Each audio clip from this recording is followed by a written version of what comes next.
these are the plastic mason jar lids. And I just make a regular honey dipper and then just put a knob on it. And that way people get the whole thing. And this is an idea for Irish Fest.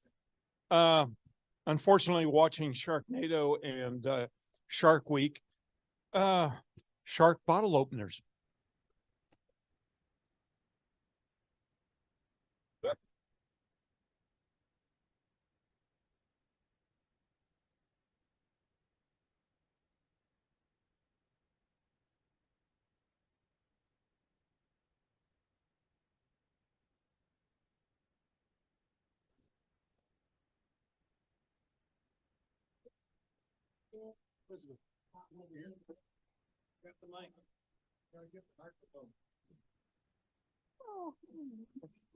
Okay, I just made a couple of tea light holders. So this was the first one I did. It's not my favorite, but it's just a little tea light holder.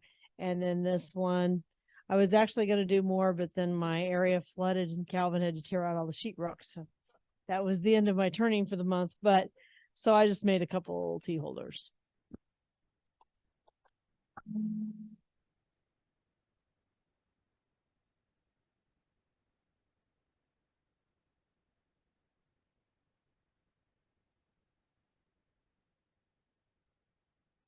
Have a tea holder, but also incorporated with a beehive. So I used my little beading tool that, what was it, several years ago we had to make one, so I'm still using it. And then also the little twig pots. This is out of the maple from the bad ends.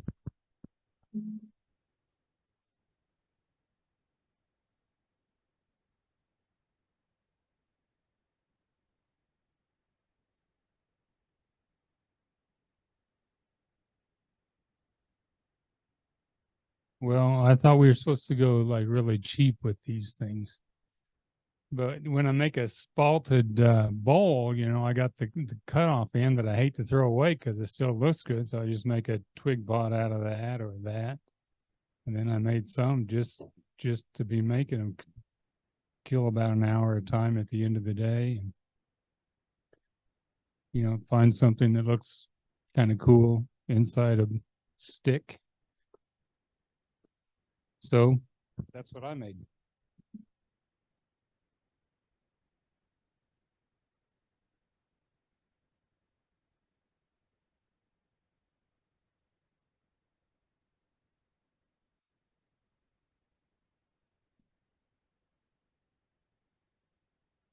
So last week I brought in a bark vase. Said my daughters wanted them, so I made a couple more of those, and then also made a little bird's mouth bowl. Got a lot of branches right now, so I'm using them up.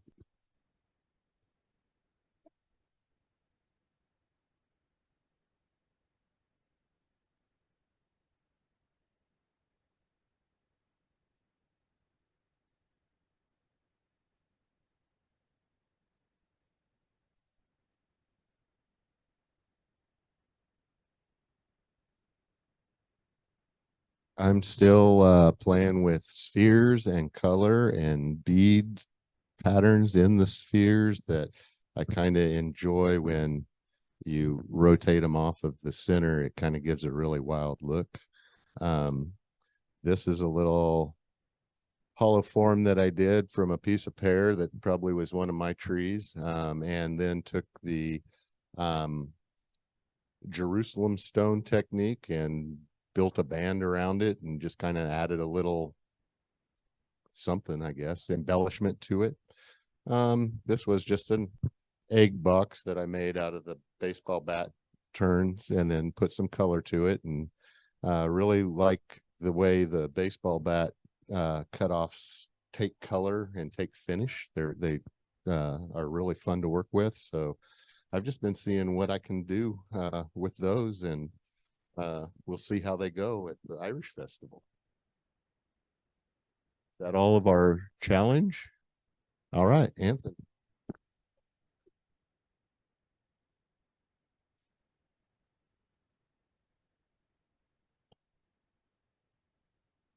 This is the foot massager from way back. You put your foot on it and roll it like that. You're supposed to not have catches on it though. This is a mushroom box made out of a branch. I used to wait until they were all dried, but I've recently been making them green, and I wouldn't have thought they worked, but they almost all work. Sand them. I don't put a finish on them, and so you could make them and sell them pretty quick.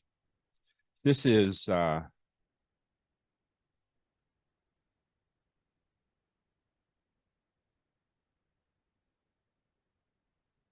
that's not what I thought it was. This is you. Yeah.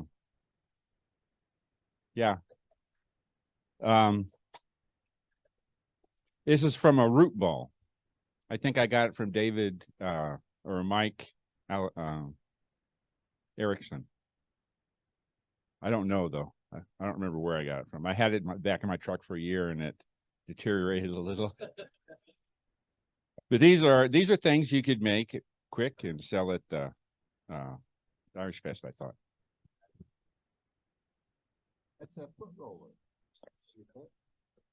Worth more because you got the cash on? Well, it puts a hitch in your giddy up.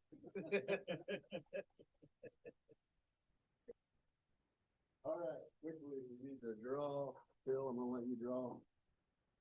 Draw for our winner tonight. If you look at, we got 406 is our number. And then you gotta figure out this. All right, that gets us through our challenge table. Thanks everybody for challenge. And before we do show and tell, Mike's telling me we're going to draw for our face shield on the dollar sweepstakes. So once he gets the dollars out of there. Okay. All right. Good luck to everybody, especially this person. We got a new member potentially. There, it's mixed up. All right. And our winner is number 462. All right, Rob, you got a face mask. Make yourself safer. All right. Here, let me get that over to you. All right. Well, let's get into our show and tell table. If you brought something up here to show and tell, now's the time. All right, Rob.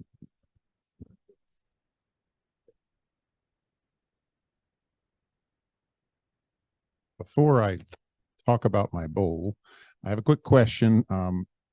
Who here would be interested if I were to commit the club to clearing out a recently fallen black walnut tree?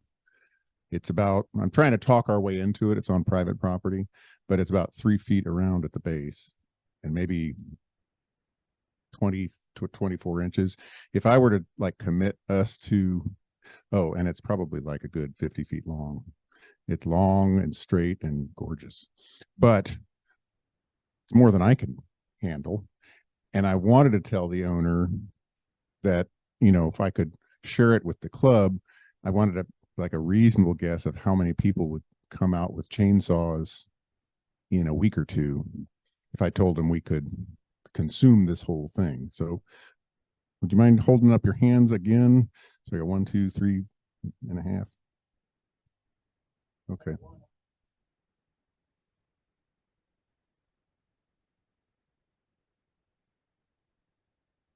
Okay. You do have an arch. Okay. So you can move them out real quick.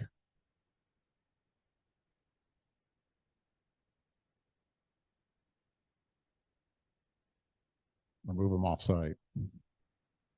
Okay. Excellent to know.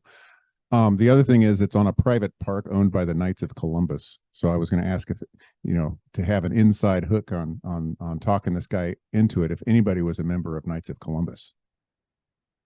No. Okay. Well, I'm still trying, but couple of questions to ask about this. So I have a little stockpile of willow from a tree that was cut down at the beginning of COVID around 2020. And it's pretty boring wood. It needs embellishment is what that needs. And so I brought a bowl 2 months ago that had some colored stains on it. And I went back to my neighbor who owns a wood stain company, but none of the colors are colored like wood. They're, well, everything you see here. And it's called Unicorn Spit. And she sells them on Amazon and at Michael's and I think Ace Hardware. But so I gave her the bowl, and she actually live streamed from her followers the finishing of the bowl. So like me and probably a lot of other woodworkers, the finishing is the tricky part. And so I let her do that. So she did this by hand and kind of used it to paint it like watercolors. So everything kind of bled into each other. And then she gave it back to me, and I returned most of the edges because she was sloppy, and cleaned up the edges and put lacquer on it. And then I used a little laser to engrave the bottom. So that's my bowl.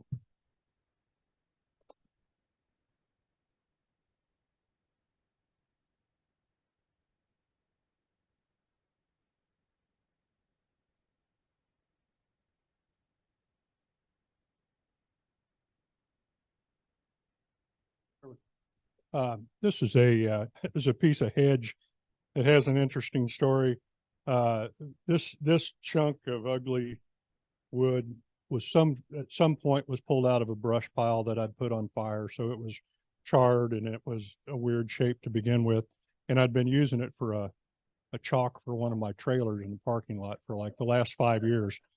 And I kept looking at it enough times and it had an interesting outside shape. I kept wondering what I could make out of it. And I put it on the lathe and started turning it. And as it turns out, I could have taken a lot of wood off on a bandsaw or something ahead of time had I known. But it was dry as woodpecker lips, and it was one of the harder things that I've ever hollowed. But it was a kind of a fun little project for something that I've been kicking around for 5 years.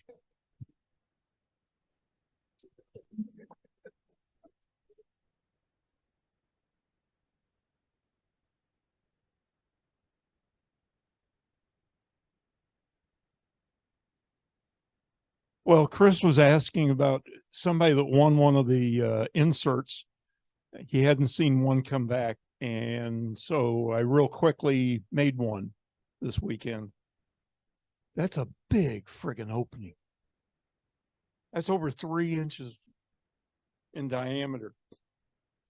And if you happen to know anybody that's deciding to pass, that happens to be a K-State, I could be real quickly. My daughter came down and said, why don't you make the bottom purple? So I ended up with a K-State urn. Now I just need somebody from K-State to croak. Yeah.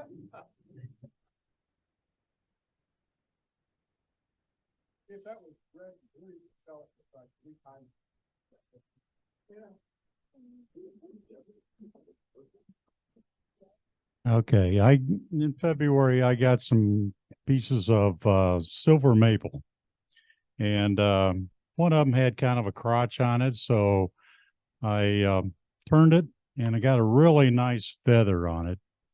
And I learned something about feathers. Before, I'd been cutting right through the pith, and I usually cut the feather all the way. So on this log, I decided I'm going to cut on the other side of the pith and cut to the pith and get one good piece out of it instead of none. So this is my bowl, and it's finished with Minwax tongue oil. And I made this little pear bowl. The pear wood is not really exciting. Nice little bowl with a foot on it. So I decided to embellish this piece of pear. It was larger. I didn't cut the inside of it, so it cracked. So then I had to make it smaller, and I decided to embellish it with a a Dremel tool and then paint it flat black. And then it floats, it sits on ball bearings for feet.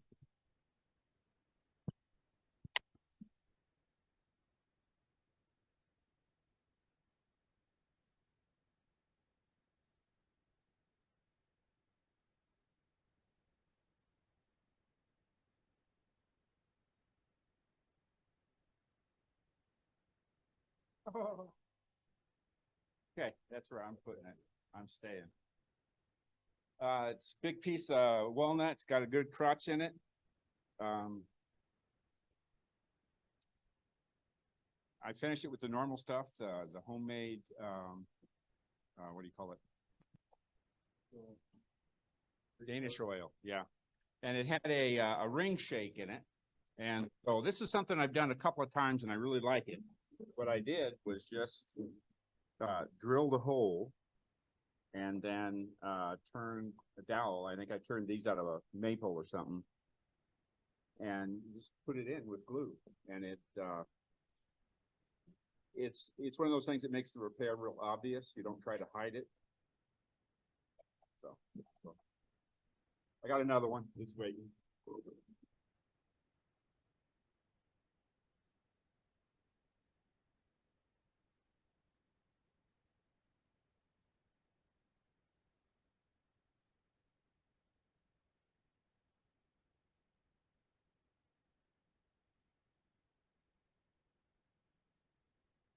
So I've been experimenting with different kinds of hollowing tools lately, past kind of couple of months. And for this one here, I started using, I think they'd be called like a covered ring tool. It's a Monroe hollower. I don't know if anyone has one. Yeah, similar to like the Woodcut Proform. And I really like it because it really does cut the wood real nice instead of scraping, like a scraping hollower does. So this was one of my experiments. I kind of like the shape to it, and I try to turn them when they're wet so that when they dry, they get a nice kind of texture on the outside. And I don't sand them after that point. I'll just buff them so you can feel the grain a little bit. And this one did have a nice branch coming through it, so it's got a little crack on it there. And then this one is similar to what I was doing kind of prior to that, where I was doing kind of the secondary rim. And so I use a teeny tiny little, I think it's like a 3/16 hollowing tool to get in and underneath this area right in here. And then I used kind of a standard scraper tool under here. And then I did use gouges the rest of the way around. So you see the tool lines there, and I just kind of lightly sand them out right there.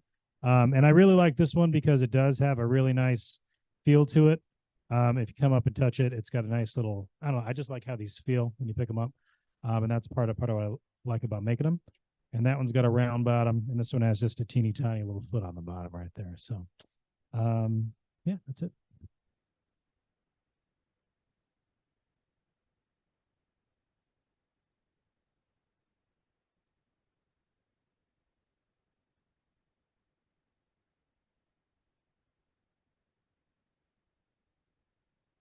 So I just made a little ring bowl to hold rings. I've actually made several of them for gifts, so that they can just put their rings on or little bracelets or whatever.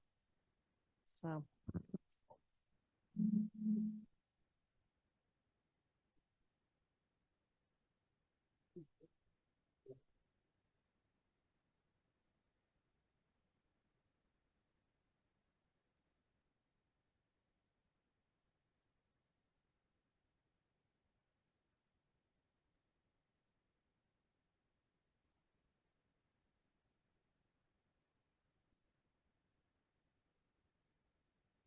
Didn't come very close.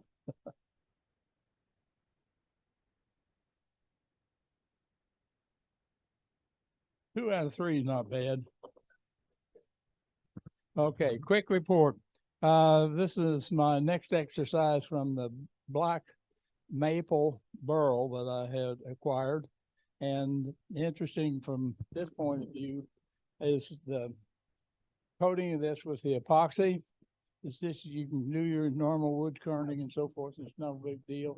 But when it gets time to get it on and put epoxy on it, you need a little learning curve, and I'm still in the middle of that. And the issue with the burl, the black maple burl has eyes that are not regular little dots. They're irregular surface, and sometimes they're below the surface just because they didn't have any wood there. And so filling that with, I've tried epoxy, I've tried super glue, I've tried polymeric UV cured resin, and I'm of the opinion that super glue and poly work pretty well, but getting colors into super glue has been a little bit of a challenge, but it can be done. And there's an outfit that it repairs ukuleles on the internet. You can find them, and they have a deal for coloring the super glue, their super glue. And there's also a drying material that doesn't blister. If you sprayed super glue with accelerator, turns white and looks real nasty. And their super glue version does not do that. And it really does work nicely. It's Glue Boost, I think, is the name of it. So that's something I learned.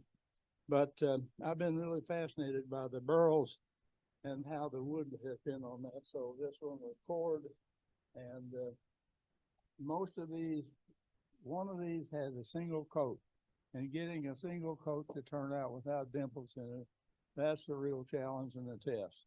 So, but what it really means is to sand it twice and just bite the bullet and get it over with and coat it again. And then on the bottom, I use a 10 RPM motor that's adapted to the 5/8 by 11 screw.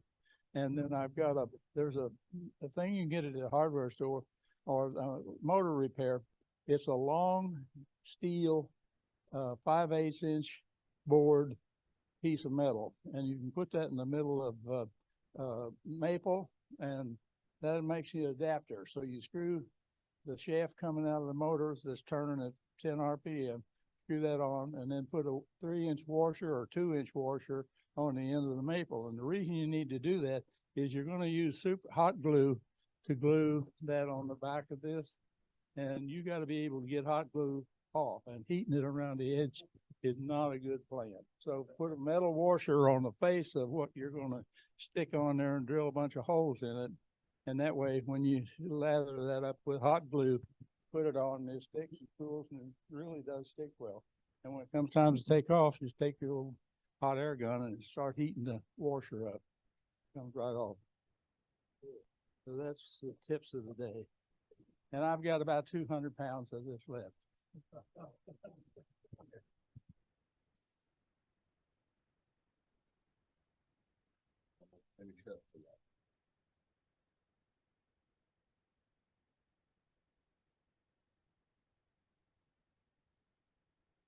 So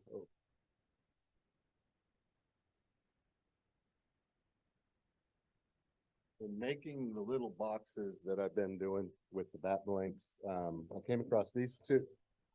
Sorry. I've been doing that all night. So these two little boxes I used as an inspiration. This one, I really love the way the color gradated from the black to the blue. And this one, after I got done with the technique that I used here, I kind of thought, well, a cityscape was something that I wanted to attempt. So I used these two to inspire this, which I did put a cityscape, tried to make it look like a scene on the water. And one of the things that I did to kind of make that reflection look off the water was to take some of the sanding sealer on a toothpick and just kind of run it across the ridges. And so that area wouldn't take the dyes, and the rest of it would. And then the rest of it is just kind of almost like a watercolor technique with the dyes.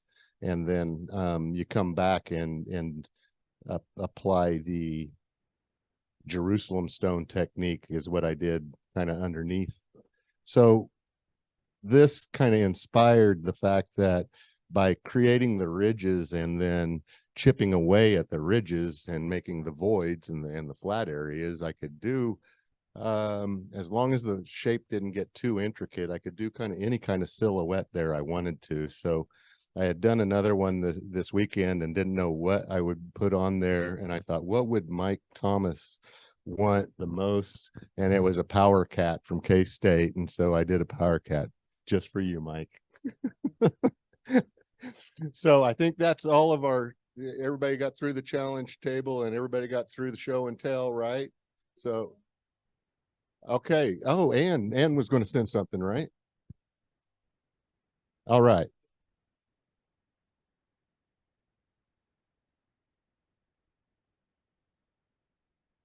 This is by Ann Molina. She's our member that lives in Texas. What this is, it's a vase, and I think it's mesquite. But look at the band, the feature ring. It's snakeskin. It looks like snakeskin too. Oh, she probably got a story about that. She probably walked out of the house one morning, and there it was on her doorstep. Now it's in a bowl. So that's it. Ann Molina had it. She'll be happy we showed it. I don't think I've ever seen that before. I want to thank everybody for that has stuck around tonight. I know we ran a little bit long, but I thought the demonstration tonight was pretty neat and something I'd never seen before. So it got the wheels turning in my head. I hope it got the wheels turning in yours. Be safe going home. Anybody that can stick around and help us get the chairs put away and some of the equipment out, I appreciate that. But we'll see y'all next month, hopefully. Thank you. Bring your spoons and your spatulas.